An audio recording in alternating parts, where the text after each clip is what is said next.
¿Sabías por qué el gluten es perjudicial para la salud? El gluten es una proteína presente en algunos cereales, como en todas las variedades del trigo, en la cebada, en el centeno y en el triticale. En su origen, los cereales eran hierbas silvestres, una de las muchas hierbas que poblaban la tierra, nativas de Asia Menor y Oriente Medio, que de repente, unos 1000 años después, empezó a crecer por todo el planeta. Por una mutación y una hibridación natural en el trigo, dio como resultado a un trigo ancestral más domesticable denominado Enkir o Incorn, más conocido como espelta pequeña, escanda o escaña menor. Sus semillas eran más grandes y no se dispersaban como la variedad silvestre, facilitando así su cultivo, puesto que esta modificación permitía cegar la planta. Una planta que llegó a medir 120 centímetros de altura. Existen hallazgos arqueológicos que demuestran que los cereales ya eran consumidos hace más de 100.000 años y ya se cultivaban hace 15.000 años. Desde entonces han seguido sufriendo diferentes procesos de domesticación, destacando el pueblo egipcio, y sucesivos cruzamientos recientes han hecho desaparecer y silenciar algunos de sus genes ancestrales. Cruzamientos intencionados para una mayor producción, una mejor planificación y una mejor resistencia a las plagas, pero no teniendo en cuenta su valor nutricional, sino sus cualidades desde el punto de vista funcional y productivo para preparar alimentos procesados.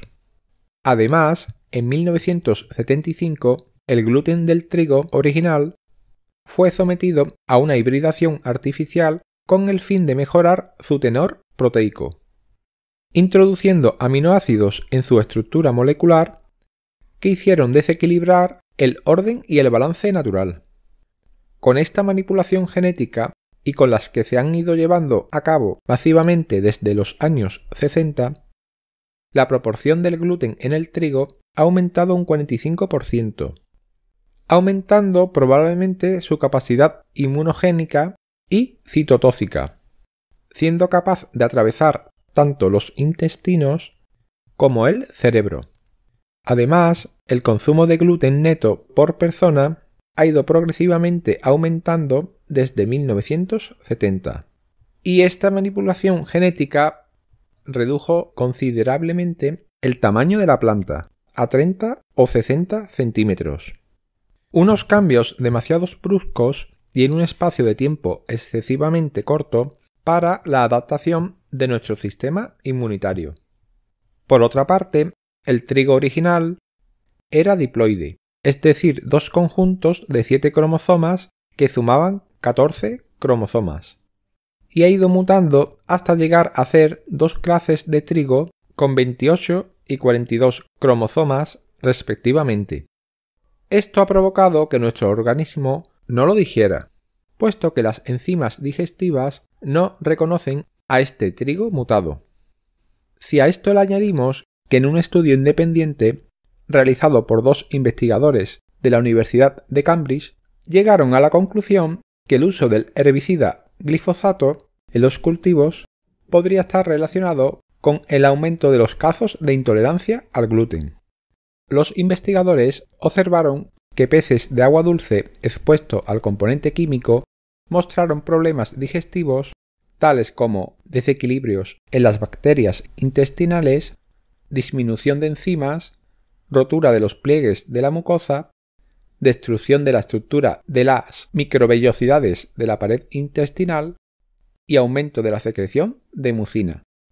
Y por último, según un estudio científico liderado por Josep Peñuelas, investigador del Centro de Investigación Ecológica y Forestal y del Consejo Superior de Investigaciones Científicas, constata que desde la década de los años 60 hasta hoy, en el mundo se ha multiplicado por 10 el uso de nitrógeno para fertilizar los cultivos, y mejorar el rendimiento del suelo.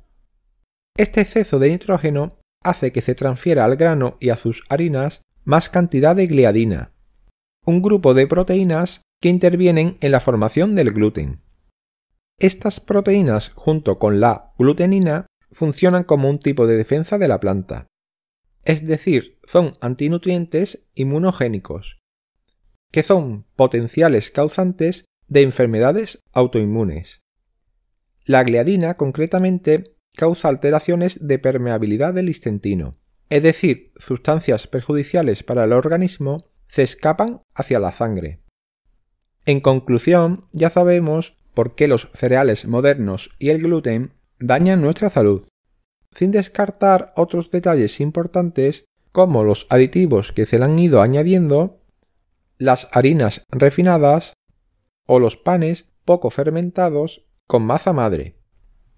¿Lo sabías?